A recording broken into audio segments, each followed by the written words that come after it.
오늘 함께 보실 하나님의 말씀은 요한복음 21장 15절에서 19절 말씀입니다. 요한복음 21장 15절에서 19절 말씀입니다. 함께 교독하겠습니다. 그들이 조반 먹은 후에 예수께서 시몬 베드로에게 이르시되 요한의 아들 시몬아 내가 이 사람들보다 나를 더 사랑하느냐 하시니 이르되 주님 그러하나이다. 내가 주님을 사랑하는 줄 주님께서 아시나이다. 이르시되 내 어린 양을 먹이라 하시고 또 두 번째 이르시되 요한의 아들 시몬아 내가 나를 사랑하느냐 하시니 이르되 주님 그러하나이다. 내가 주님을 사랑하는 줄 주님께서 아시나이다. 이르시되 내 양을 치라 하시고 세 번째 이르시되 요한의 아들 시몬아 내가 나를 사랑하느냐 하시니 주께서 세 번째 내가 나를 사랑하느냐 하심으로 베드로가 근심하여 이르되 주님 모든 것을 아시오매 내가 주님을 사랑하는 줄을 주님께서 아시나이다. 예수께서 이르시되 내 양을 먹이라. 내가 진실로 진실로 내게 이르노니 내가 젊어서는 스스로 띠띠고 원하는 곳으로 다녔거니와 늙어서는 내 팔을 벌리리니 남이 내게 띠띠우고 원치 아니하는 곳으로 데려가리라. 다 같이 읽겠습니다. 이 말씀을 하심은 베드로가 어떠한 죽음으로 하나님께 영광을 돌릴 것을 가리키심이더라. 이 말씀을 하시고 베드로에게 이르시되 나를 따르라 하시니 아멘.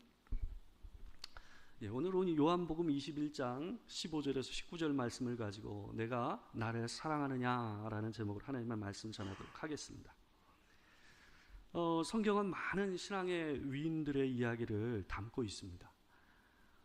그들이 한 신앙의 고백과 놀라운 하나님을 향한 오롯한 믿음을 많이 담고 있죠. 그와 더불어서 그들이 행한 하나님 앞에서 큰 실수와 치부와 부끄러움들을 또 그들이 행한 죄들도 숨김없이 기록하고 있는 것이 성경입니다. 의인이요 당대의 완전한 자라고 불려졌던 노아 같은 경우도 이 노아 홍수 이후에 술에 취해서 벌거벗은 몸으로 있다가 결국은 막내 아들에 의해서 이 성적인 관계를 갖게 되는 그런 모습이 성경 안에 기록이 되어 있습니다. 다윗은 어떻습니까? 다윗처럼 위대한 왕이 어디 있었겠습니까? 위대한 하나님의 사람이죠. 근데 이 사람도 자기의 그 충직한 이 신하의 아내를 탐해서 결국은 강간을 하고 그 부하를 죽이는 자리까지, 살인하는 자리까지 나아가는 모습을 성경은 가감 없이 기록을 하고 있어요. 선지자 가운데서 가장 용맹하고 이 용감한 선지자가 누굴까? 단연 엘리야라고 얘기할 것 같아요. 이 엘리야 선지자는 이 바알과 이세벨의 이 850명의 선지자들과 850대 1로 싸워서 이겼어요. 그래서 그 모든 사람들을 처치했잖아요. 그죠? 놀라운 믿음을 볼 수 있었죠. 근데 그날 이세벨이 그를 향해서 그 다음 날까지 내가 너를 살려두면 내가 이 온전치 못할 것이다 하면서 맹세하며 그리고 협박하는 말 한마디에 이 사람은 이 광야까지 도망가서 스스로 로덴나무 안에서 하나님께 뭐라고 고백합니까? 이제 됐습니다. 나를 죽여주십시오 라고 고백하는 이 패배자와 연약한 사람의 모습을 보여주는 것. 그게 성경에서 기록하고 있는 우리가 추앙하는 이 신앙의 위인들의 모습입니다. 우리는 이 모든 믿음의 조상들의 수치스러운 사건들을 어떻게 알고 있습니까? 성경이 그대로 기록하고 있기 때문에 그래요. 성경은 심지어 이 땅에 사람으로 오신 성자 예수 그리스도께서 이 땅에서 사실 때 겪으셨던 고뇌와 분노와 두려움과 외로움까지도 가감없이 기록을 하고 있어요. 왜 그럴까요? 그게 인간 본연의 모습이기 때문에 그렇습니다. 예수님의 제자들에게 예수님의 부활은 기뻐할 수만 없었던 일이었어요. 우리가 보기에 예수님께서 다시 살아나셨는데 왜 기뻐할 수만 없었을까 싶지만 이들의 입장에서는 솔직히 제가 그들이었다면 부활하신 예수를 믿냐 안 믿냐 이 부분보다 제자들에게는 뭐가 더 걸렸을 것 같으냐 하면 예수님을 무슨 낯으로 볼까? 가장 그들이 옆에 있어줘야 될 그때, 가장 어려울 때에 예수님을 버렸고 배신을 했고 또 부인을 했던 사람들이 바로 이 예수님의 제자들 아니겠습니까? 이 예수님께서 부활하신 이후에 이 땅에 40일을 머물렀다고 얘기를 되고 있습니다. 근데 내내 제자들과 함께 하셨던 것 같지는 않아요. 성경을 보면. 근데 그 함께 하시는 동안에 예수님께서 하시는 아주 중요한 사역 중에 하나가 뭐였냐 하면 이 제자들의 마음을 회복시키는 거였어요.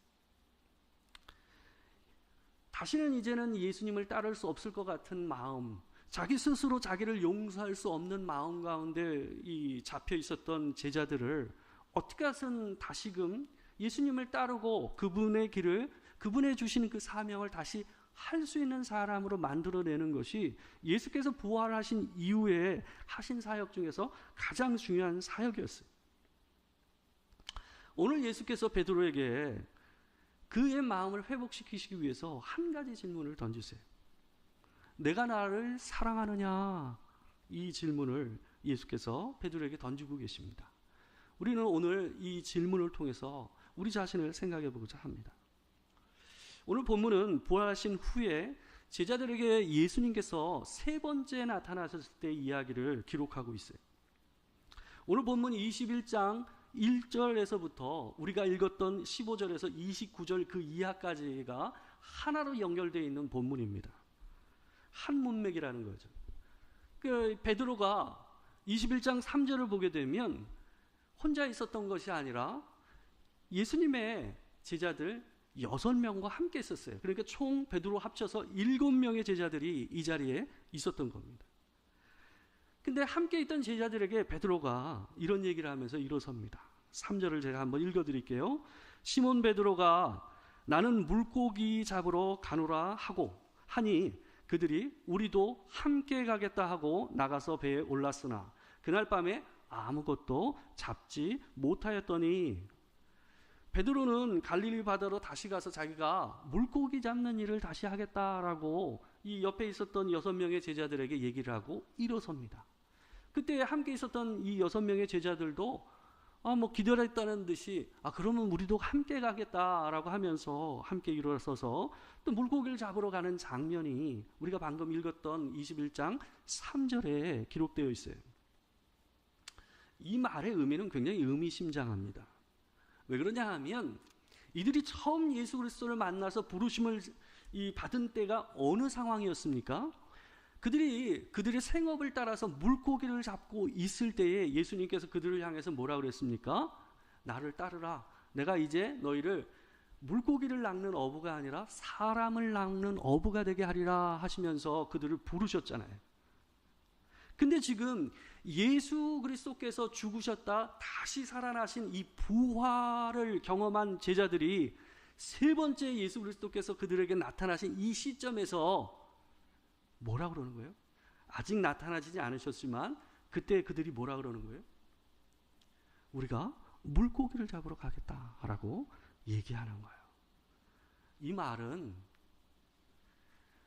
자신들이 이제는 예수를 따르고 그분의 제자로서 그분의 동역자와 친구로서 함께 일하는 일을 못하겠다라고 얘기하는 거예요. 이전으로 다시 돌아가서 이전에 가졌던 그 생업을 가지고 다시 살아가겠다라는 말을 하고 있는 거예요. 예수께서 다시 살아나셨어도 이제 자신들이 너무 멀리 왔다라고 제자들은 생각한 거예요. 다시는 자기를 예수님의 제자라고 불려지기에는 너무 창피한 거죠. 이제 다시 주님의 제자라고 불리기가 민망한 처지가 된 거예요. 예수님의 부활이 반갑지 않아서가 아닙니다. 이 막달라 마리아가 빈 무덤을 보고 예수님의 제자들에게 와서 이 얘기를 했잖아요. 그때 제일 먼저 달려나간 사람이 누구였습니까? 베드로였죠. 그죠? 그만큼 베드로는 예수님을 여전히 어땠어요? 사랑하고 그분을 향한 마음이 간절했었던 겁니다.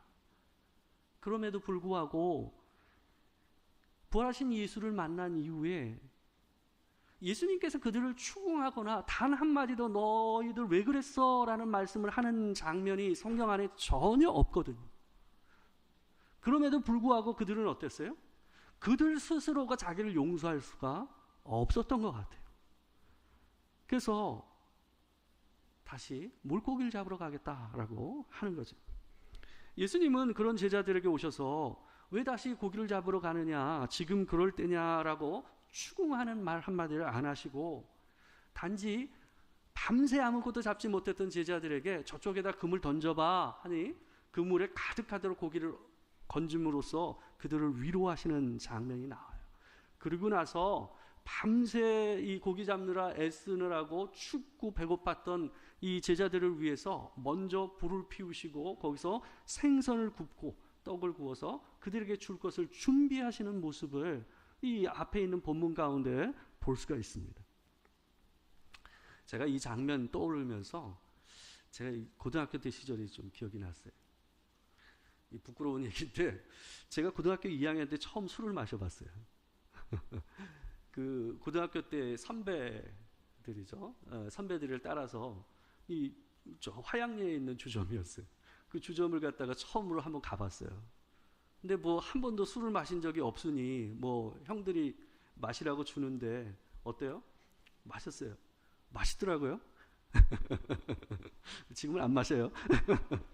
맛있더라고요. 그래서 뭐 한 잔, 두 잔 마시는데 제가 뭐 처음 술을 마시니 뭐 주량을 제가 압니까? 뭘 알겠어요. 그러니까 주는 대로 먹은 거야.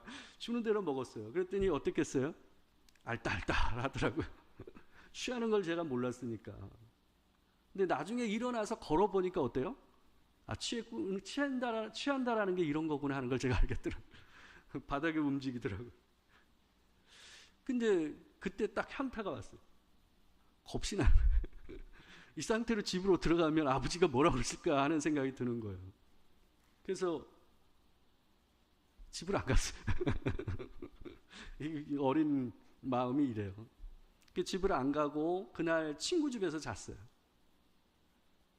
친구 집에서 잤는데 아침에 일어나니 어땠을까요?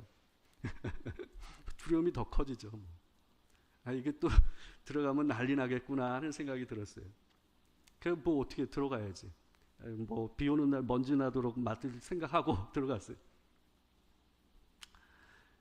근데 아버지가 한마디를 안 하시는 거예요. 뭐라고 얘기를 안 하세요. 너 어제 뭐 했어? 왜 안 들어왔어? 뭐 야단치거나 전혀 그 일에 대해서 한마디를 안 하시는 거예요, 아버지가. 그러니까 더 불안해. 한마디를 안 하셨어요.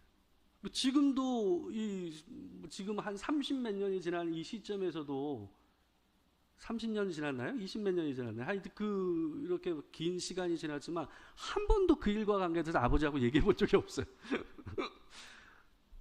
근데 지금도 아버지께서 그때 저한테 아무 말 안 하시고 그냥 넘어가 주신 게 저는 아버지한테 너무 고마워요. 그게 잊을 수가 없어요. 근데 제자들이 아마 예수님께 그러지 않았을까 하는 생각이 들어요. 한마디 그냥 쏘아붙이고 야단을 맞고 꿈밤이라는데 그냥 쥐어 박히면 차라리 속 시원할 것 같은데 예수님은 그 일에 대해서 한마디를 안 하시는 거예요. 그냥 차라리 한 대 맞으면 우리 고등학교 때나 뭐 이럴 때 보면 선생님이 차라리 맞을 것 같다 싶으면 그냥 차라리 빨리 한 대 맞는 게 낫잖아요. 그런 마음 있잖아요. 근데 혼이 안 나는 거예요. 그래서 더 어쩌면 제자들의 마음이 어땠을까요? 무겁지 않았을까? 더 깊이 자신의 저지른 일들이 자기 가슴 안으로 들어오지 않았을까 하는 생각이 듭니다. 어쩌면 예수님께서는 아셨을 것 같아요. 누가 얘기하지 않아도 스스로 누구보다 자기가 잘못한 걸 누가 알아요? 자기가 알죠. 그 부끄러움과 그 아픔과 싸워야 할 제자들의 마음을 예수님은 알고 계셨어요. 그래서 그 얘기를 안 하신 거예요. 근데 이제 식사가 끝나고 나서 예수님께서 베드로에게 그 제자들이 있는 자리에서 베드로에게 묻는 거예요. 15절에서 이렇게 얘기하셔요. 그들이 조반 먹은 후에 예수께서 시몬 베드로에게 이르시되 요한의 아들 시몬아 내가 이 사람들보다 나를 더 사랑하느냐 하시니 이르되 주님 그러하나이다. 내가 주님을 사랑하는 줄 주님께서 아시나이다. 이르시되 내 어린 양을 먹이라 하시고, 예수님은 마치 처음 베드로를 만났을 때처럼 베드로의 본명을 따라서 물으시면서 이렇게 얘기하세요. 요한의 아들 시몬아 내가 이 사람들보다 나를 더 사랑하느냐라고 얘기해요. 3번에 걸쳐서 물으시는데요, 첫 번째 질문에서만 이 사람들보다라는 표현을 쓰세요. 근데 여기에 나오는 이 사람들보다라는 말은요 2가지로 해석이 가능해요. 번역이 둘 다 가능해요. 이 사람들보다라고도 번역이 가능하고 이것들보다라고도 번역이 가능해요. 이 사람들보다라고 하면 누굴까요? 지금 함께 있는 6명의 제자들이죠. 이 제자들보다 네가 나를 더 사랑하느냐라고 예수님께서 묻는 거죠. 만약에 이것들보다라고 얘기한다면 이 베드로가 제자들과 더불어서 함께 고기를 잡았던 배와 그물과 그 도구들을 얘기하는 거예요. 근데 전체적인 문맥상 이 사람들보다라고 얘기하는 것이 더 흐름에는 맞는 것 같아요. 그런데 왜 예수님께서 이렇게 물으셨을까요? 21장 본문은요, 베드로가 이전에 행했던 어떤 행동과 말과 오버랩이 되는 구조로 되어 있어요. 앞에 나오는 모든 베드로가 했던 것과 이 지금 본문에 보여주는 예수님께서 세팅해 놓은 이 상황과 말씀이 오버랩이 돼요. 이 사람들보다라는 표현을 예수님께서 써서 물어보신 이유는 베드로가 예수님께 이전에 자신 있게 하던 말 때문에 그래요. 베드로가 이전에 마가복음 14장 29절 말씀을 보게 되면 마지막으로 예수님과 식사하는 자리에서 제자들이 버리고 떠날 것이라고 예수님께서 얘기했을 때에 베드로가 예수님께 이렇게 얘기했어요. 베드로가 여짜오되 다 버릴지라도 나는 그리하지 않겠나이다. 여기에 나오는 다 버릴지라도 라는 말은 무슨 의미입니까? 다른 제자들이 예수님을 버릴지라도 나는 끝까지 예수님을 사랑할 것입니다 라는 의미를 담는 말이 다 버릴지라도 라는 말의 의미예요. 이렇게 고백했던 베드로에게 예수님께서 다시 이 사람들보다 라고 얘기하시는 것은 뭐냐 하면, 너 지금도 이 사람들보다 더 나를 사랑하니? 예수님께서 그렇게 물으시는 거예요. 또 하나, 오늘 장면 가운데서 하나가 더 오버랩되는 장면이 있어요. 그건 뭐냐 하면, 예수님께서 배에서 내려서 오는 제자들에 앞서서 뭘 하셨냐면 숯불을 피셔가지고 불을 지피시고 기다리셨어요. 고기를 구우시면서.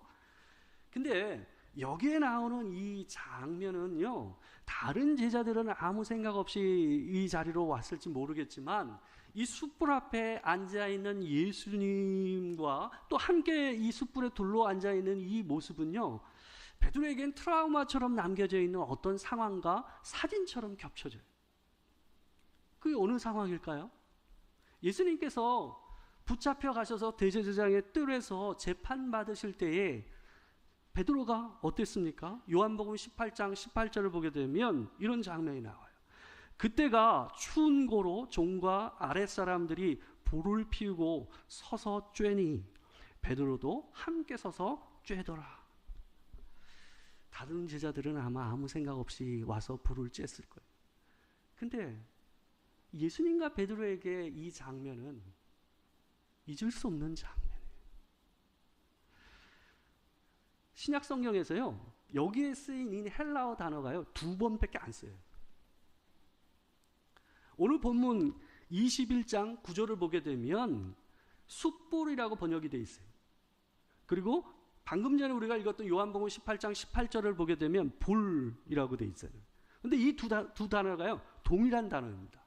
신약 성경에는 이 2번밖에 쓰이지가 않았어요. 요한은 일부러 뭐 하는 거예요? 이 단어를 선택해서 기록하고 있는 거예요. 뭐요? 베드로에게 그 장면을 연상하게 하는 거예요.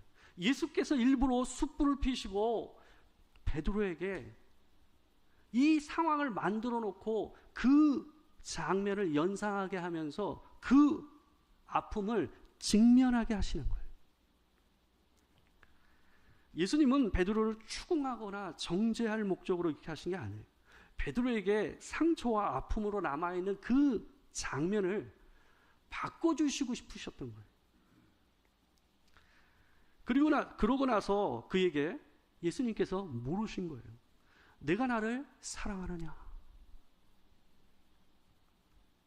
베드로가 이 질문을 처음 받았을 때는요, 아마 이전처럼 자신 있게 그리고 빨리, 누구보다 빨리 뭐라고 그랬을까요? 네, 주님, 내가 주님을 사랑하는 줄 주님이 아십니다. 그렇게 대답했을 거예요. 우리가 글로 돼 있으니까 이 상황을 갖다가 입체적으로 이해하기가 쉽지가 않아요. 근데 아마 첫 번째 질문에서는 주저없이 베드로가 예수님을 향해서 이렇게 얘기를 하는 것 같습니다. 당신이 아신다라고 얘기할 정도면 어떨까요? 다른 사람도 아니고 자기의 마음을 뚫어서 볼 줄 아는 예수 그리스도를 앞에서 그러한 줄 주님께서 알고 계신다라고 표현한다라는 것은 그만큼 진심이다라는 것을 보여주는 거예요. 진짜인 거예요. 근데 문제는 예수님의 이 질문이 한 번으로 끝나지 않는 거예요. 두 번째 다시 예수님께서 반복해서 물으세요. 주저없이 대답하던 베드로가 어땠을까요? 다시 한번 동일한 질문, 이 사람들보다 라는 말만 빠지고 내가 나를 사랑하느냐 라는 질문을 다시 한번 던지시는 거예요. 그러니까 베드로가 그 질문을 받고 어땠을까요? 동일한 대답을 합니다. 그렇지만 어땠을까요? 분명히 베드로는 당황했을 거예요. 당황하고 그전처럼 빨리 대답하지 못했을 거예요. 뜸을 들이면서 동일한 표현의 말을 했지만 그 마음 안에서 어땠을까요? 조심스러운 마음으로 다시 그러하오니다. 내가 주님을 사랑하는 줄 주께서 아시나이다 라고 얘기한 거예요. 근데 예수님이 한 번도 물으세요. 내가 나를 사랑하느냐? 세 번째 이 질문을 받았을 때 베드로의 심정이 어땠을까요? 오늘 본문을 보게 되면요, 베드로 안에서 이 세 번의 질문, 세 번째 조졌던 내가 나를 사랑하느냐는 이 질문이 그 영혼 안에서 굉장히 큰 파동을 일으켰다라는 것을 우리가 볼 수 있는 부분이 나와요. 17절을 보게 되면 17절에 이런 표현이 나와요. 베드로가 세 번째 이렇게 물으심으로 근심하여 이르되 라고 되어 있어요. 근심하여 이르되. 예수님께서는 의도적으로 같은 질문을 베드로에게 세 번을 던지고 계세요. 이 세 번의 동일한 질문이 베드로의 마음 안에서 특별한 일을 일으키고 있는 거예요. 예수님은 베드로가 숯불 앞에서 예수님을 세 번 부인하고 저주까지 했던 그 장면 안에서 그것을 되새기게 하고 세 번을 다시 내가 나를 사랑하느냐라고 물으심으로써 그 장면을 바꿔주고 싶었던 거예요. 양심의 가책을 일으키려고 하신 것이 아니라 내가 비록 하지 말아야 할 일을 했지만 그럼에도 불구하고 여전히 내가 나를 사랑한다 하는 것을 내가 안다라는 것을 얘기하고 싶었던 거예요. 예수님께서 베드로의 마음을 몰라서 물으시는 게 아니에요. 확인하고 싶어서 물으시는 게 아니에요. 예수님께서 베드로에게 내가 나를 사랑하느냐라고 물으시는 것은 뭐냐 하면 베드로 안에 있었던 예수님을 향한 사랑을 베드로가 확인하고 다시 하나님 앞에서 고백할 수 있도록 해주고 싶으셨던 거예요. 우리가요, 죄를 지으면 일어나는 현상 중에 하나가 뭐냐 하면 죄를 지으면 내 안에 있는 선한 것들을 부인하게 만들어요. 내가 죄를 지은 것도 나요. 여전히 하나님을 믿는 것도 나요. 그죠? 둘 다 팩트. 근데 베드로 입장에서 봅시다. 베드로가 예수를 부인한 것도 베드로요. 예수를 여전히 주님, 당신이 내가 당신을 사랑하는 것을 아십니다 라고 고백할 수 있는 것도 베드로예요. 그죠? 근데요, 죄는요 자꾸 우리 안에서 뭘 하냐 하면 이거 아니야 라고 고백하게 만들어요. 죄를 짓고 나면 내가 하나님 앞에서 마땅히 해야 할 일을 하지 않고 내가 했던 신앙의 고백과 거슬리는 행동을 하게 되면 항상 기존에 있던 내 신앙의 고백과 하나님을 향한 마음을 부인하게 만들어요. 근데 여러분 잘 아셔야 됩니다. 그게 회개가 아닙니다. 내가 죄를 짓고 나를 정죄하고 너 그거 아니야 라고 선언하는 것이 회개가 아니에요. 예수님께서는 베드로에게 이 3번의 질문을 통해서 뭘 확인시켜 주시는 거냐 하면 네가 여전히 나를 사랑한다는 걸 내가 안다라는 것을 확인시켜 주고 싶어요.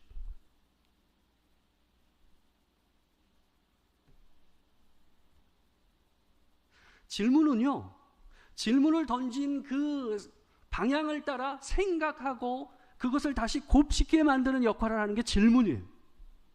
내가 나를 사랑하느냐라고 예수께서 물으시는 것은 네가 나를 사랑한다라는 것을 기억하라 라고 말씀하시는 거예요. 제가요 지난주에 그 토요일 날에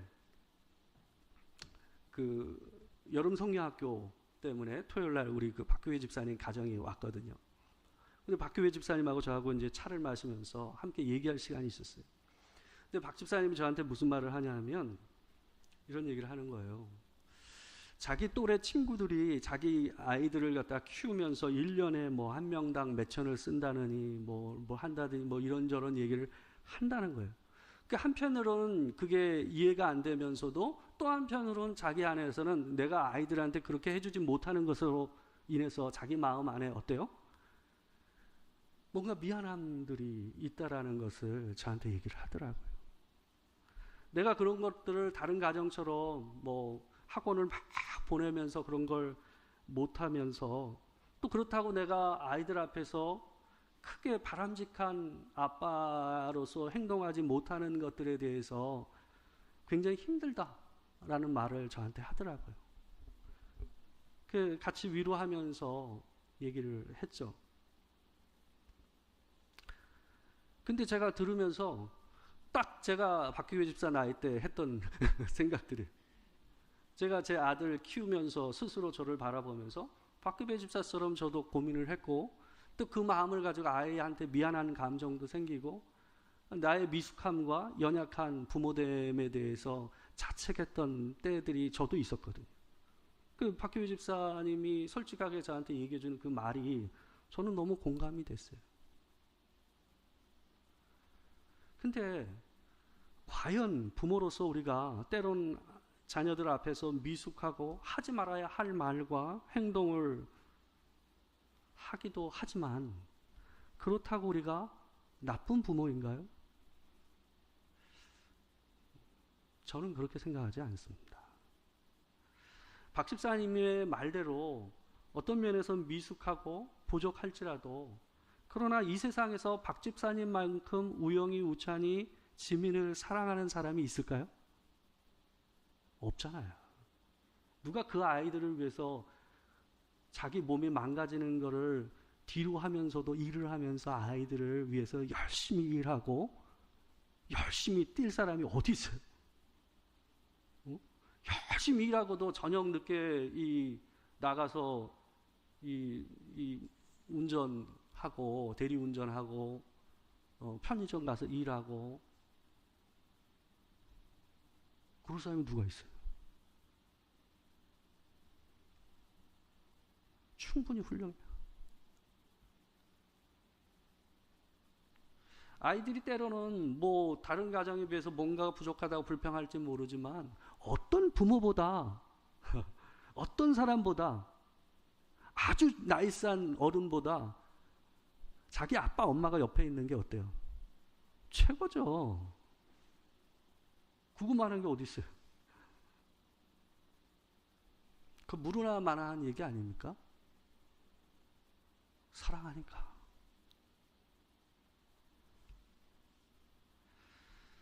우리가 때로는 주님 앞에서 우리가 믿는 믿음과 우리가 하나님 앞에서 고백하는 기도와 하나님을 향한 신앙의 고백들과 어울리지 않는 행동들을 우리는 합니다.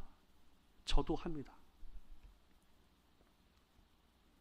그렇다고 우리가 그리스도인이 아닙니까? 그렇다고 우리가 주님의 제자가 아닙니까? 그렇다고 우리가 우리 주님을 사랑하지 않습니까? 아니잖아요.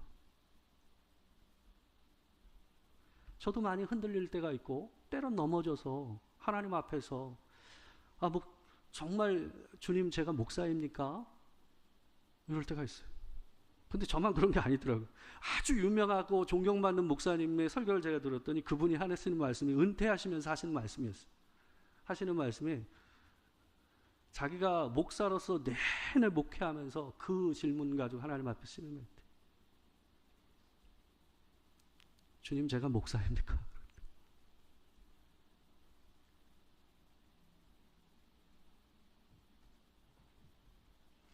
여러분, 내가 비록 잘못을 하고 하나님 앞에서 미진함이 있더라도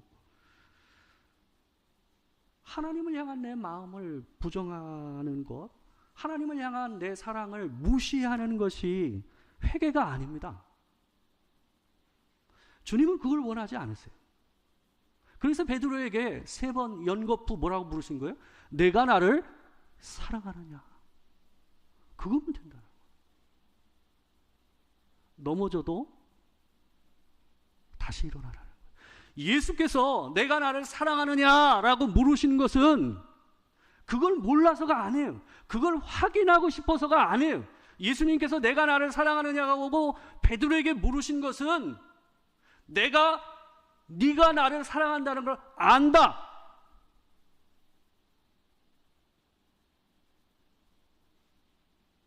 그걸로 충분해 라고 말씀하시는 거예요. 그 얘기를 하고 싶으셨던 거예요. 우리도 그것만으로 충분합니다. 하나님께서 우리를 향해서, 우리 주께서 우리를 향해서 내가 비록 넘어져 있어도, 내가 비록 하지 않을 짓을 했을지라도 주께서 여러분을 향해서 내가 나를 사랑하느냐라고 물을 때에 주님, 제가 주님을 사랑하는 줄 주님이 아십니다 라고 말할 수 있으면 충분합니다. 또 한 주를 그 은혜 안에서 살아가시는 여러분과 제가 되기를 주의 이름으로 축원합니다. 기도하겠습니다.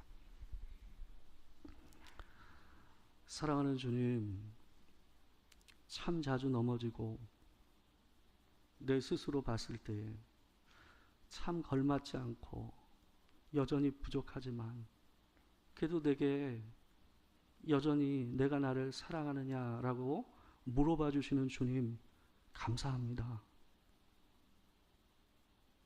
나도 나를 부인하고 싶고 나도 나를 인정하기 싫지만 그럼에도 주께서 나를 인정해 주시니 감사합니다. 주님, 우리가 넘어질지라도 하나님이 일으켜 세우시니 우리가 또 다시 걸어가고 뛰어갑니다.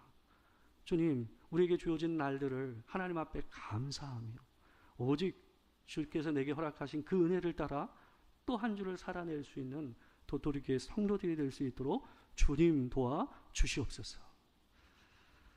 지금 우리 주 예수 그리스도의 은혜와 아버지 하나님의 크신 사랑과 성령의 교통하심이 진실로 하나님 앞에서 내가 나를 사랑하느냐라는 주의 질문 앞에 주여 내가 그러한 줄 주님이 아십니다 라고 대답하기를 원하는 이 자리에 있는 모든 성도들 가운데 또한 함께하지 못한 지체들 가운데 지금부터 영원토록 함께하시기를 축원하옵나이다.